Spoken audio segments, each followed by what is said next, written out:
Imagina o desespero quando eles anunciaram um terceiro filme e a gente ter que falar Beetlejuice 3 vezes.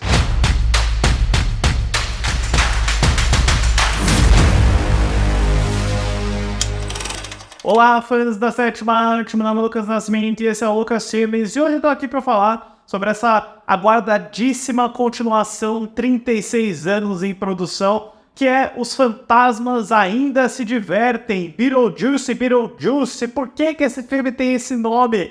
No filme dirigido pelo Tim Burton. Mas antes eu pedi para você curtir esse vídeo, se inscrever no canal e ativar o sininho para obter notificação dos próximos vídeos. Bom, na era atual de Hollywood da Legacy Sequel, das continuações que demoram anos e anos para chegar, que tentam pegar a nostalgia e embalar um novo pacote que seja ao mesmo tempo moderno, original, mas que honra o passado, chegou a hora de Beetlejuice entrar nessa conversa e... Pra falar a verdade, pessoal, a ideia de uma continuação de Beetlejuice não é algo novo. Ela começa, pra falar a verdade, lá no começo da década de 90, poucos anos depois do lançamento do primeiro filme, de 1988. Foi um tremendo sucesso, fez muita grana pra Warner Bros., ganhou o Oscar de melhor maquiagem. Então, naturalmente, os executivos queriam mais um filme, e em especial a Geffen Company, que já fica aí no cangote do roteirista Warren Scarry, que tinha revisado o roteiro do primeiro filme, estava trabalhando também com o Tim Burton no Batman dele para desenvolver uma ideia de história. E o Warren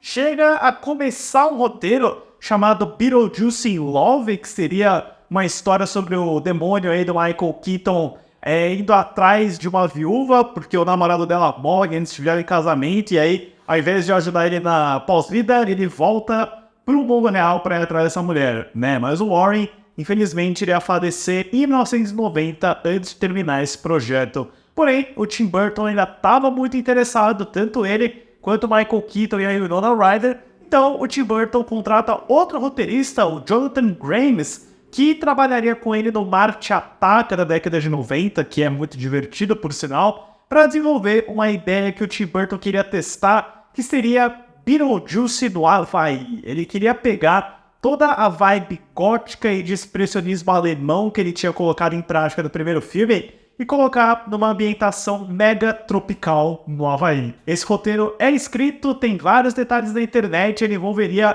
a família da Lydia Gibbs indo pro Havaí para abrir o resort, mas se metendo em mais confusões sobrenaturais, e o Beetlejuice do Michael Keaton seria promovido a uma espécie de anti-herói, que, né, diz a lenda, aí envolve um clímax onde o Beetlejuice ganha dos demônios e dos espíritos numa competição de surf. É um daqueles roteiros que fica nesse ping-pong de vai e vem de desenvolvimento, passando por vários outros roteiristas, por outras produtoras também. E nesse meio tempo, o Tim Burton fica mais famoso, faz muito mais projeto, Michael Keaton vai para uma direção, o Winona Ryder vai para outra. Então, o Beetlejuice 2 fica nesse limbo de Hollywood por vários e vários anos. Até que em 2012... a Warner Bros. Volta a pensar no Beetlejuice 2 quando eles contratam o Seth Grahame-Smith para desenvolver um roteiro que realmente pudesse ser feito, né? A ideia do Beetlejuice no Havaí acaba ficando envelhecida demais, até mesmo porque esse roteiro fica com a afinada Geffen Company. Mas pelo que eu vi, né, isso foi uma novidade para mim, a Geffen Company tá acreditada no Beetlejuice. Isso é curioso. Porém, o Grahame-Smith já tinha trabalhado com o Tim Burton na adaptação do Sombras da Noite e começa a trabalhar em um roteiro que levaria 7 anos para ficar pronto, 7 anos de vai e vem, de agora vai, agora não, fica para trás, vai para frente, até que é só em 2022, eu juro para vocês, que a Plan B do Brad Pitt entra com investimento e finalmente dá o pontapé para que Beetlejuice finalmente saísse do papel. E eles começam a trabalhar numa nova versão do roteiro, mantendo alguns elementos do Seth Grahame-Smith e o crédito dele no argumento. Porém, o Tim Burton agora resolve trabalhar com o Alfred Gough e o Miles Miller, que estavam desenvolvendo justamente a série da Wandinha da Netflix com a Jenna Ortega, onde Tim Burton dirigiu alguns episódios, escalou a série inteira, então ele juntou os dois projetos em um. As filmagens acontecem de maio até novembro de 2023, com algumas interrupções devido à greve do SEG, e um orçamento supostamente estimado na casa de 150 milhões de dólares. A história do filme se passa 36 anos depois do original, com Lydia, vivida por Winona Ryder, agora com sua própria família, e a filha Astrid, vivida por Jenna Ortega. Quando eles retornam para sua cidade natal, circunstâncias misteriosas acabam levando mais uma vez ao ressurgimento do demônio Beetlejuice, vivido por Michael Keaton, que dessa vez também é perseguido por sua ex-namorada, vivida por Monica Bellucci. Bom, como eu falei aí no meu vídeo sobre o primeiro filme, eu considero Beetlejuice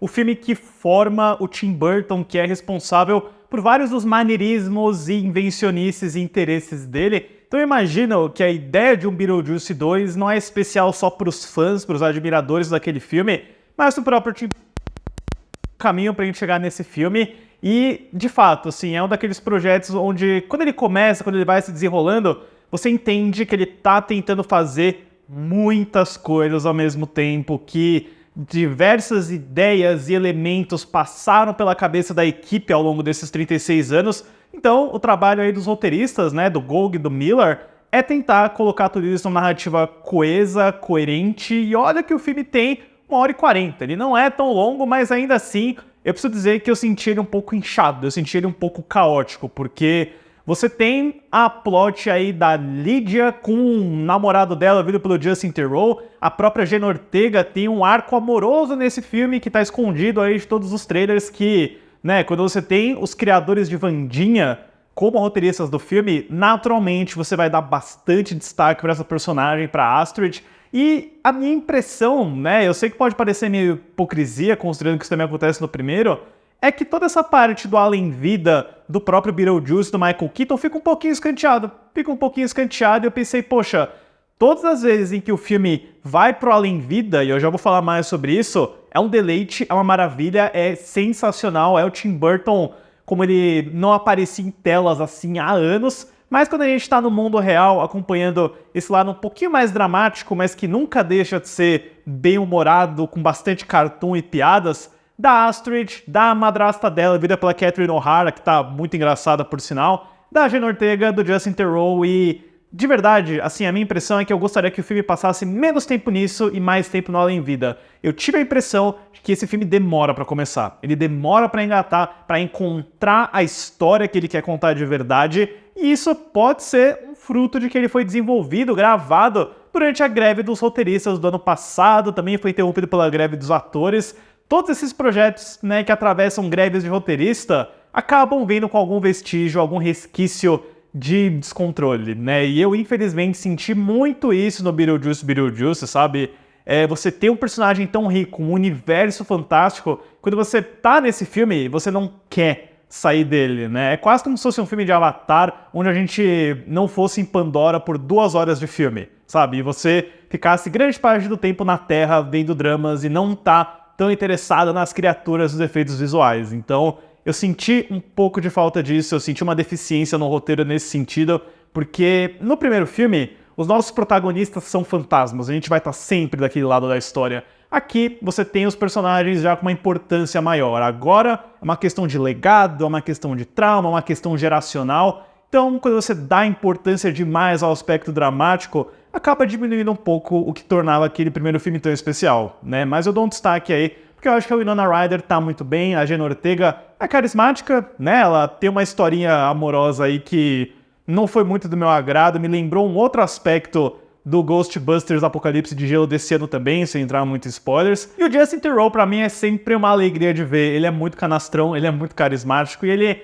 rende algumas das melhores piadas desse arco humano. Porém, quando o Beetlejuice vai até o Beetlejuice, droga, eu disse 3 vezes, aí sim, no além-vida, nesse aspecto sobrenatural, o Tim Burton tá em casa, e assim como o espectador, porque todas aquelas invencionices e criatividade do primeiro parece que são ainda mais surtadas aqui, é delicioso, maravilhoso, você tem muitos efeitos práticos aqui de maquiagem, do design de produção, da fotografia bem maluca do Harry Zambarloucos, né, o colaborador habitual do Kenneth Branagh, preservando aquelas luzes coloridas que não fazem o menor sentido e que são apontados por alguns personagens até, mas que é um deleite visual. É muito legal. tem sim efeitos visuais CGI, tá? Porque nenhum filme não tem. E tá ficando meio chato já esses featureds e marketers ficarem falando nossa, o filme não usou CGI, porque ressalto, né? O Beetlejuice usa tanto efeito prático que quando alguma coisa CGI aparece, destaca absolutamente. Então,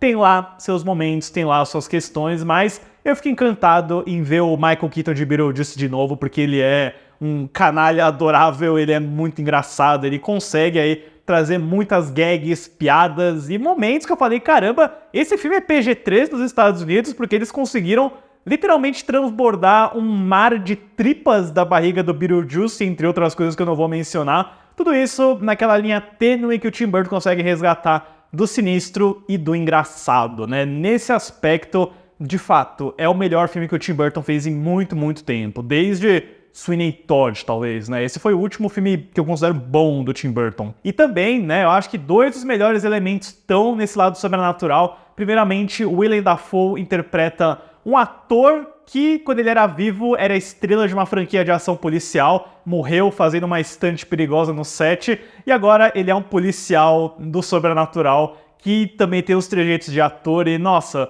Willem Dafoe, incrível, inacreditável. Eu preciso de um spin-off no Max dos casos sobrenaturais desse personagem, porque ele rouba o filme toda vez que aparece. É uma das melhores invenções, assim como a ideia do Beetlejuice ter essa ex-esposa vivida pela Monica Bellucci, a Dolores. Tem até um flashback muito engraçado, onde, do nada, só pra imitar um pouquinho estilo Mario Bava, o Beetlejuice ganha uma dublagem em italiano e uma fotografia em preto e branco pra contar a origem deles, né? E isso é muito engraçado, a Monica Bellucci tem uma presença gigantesca, né? Ainda mais toda retalhada no estilo que o Tim Burton gosta, né? Os dois são namorados na vida real, eu não imagino como que o Tim Burton reage assim, né? Mas eu queria um pouquinho mais dela, sabe? Eu sinto que a ideia da Monica Bellucci tá perseguindo o Beetlejuice pelo além-vida é muito boa e pra mim renderia o filme inteiro só a partir disso, sabe? Porque você acaba se metendo em várias outras subtramas, em vários outros elementos que o personagem tem que responder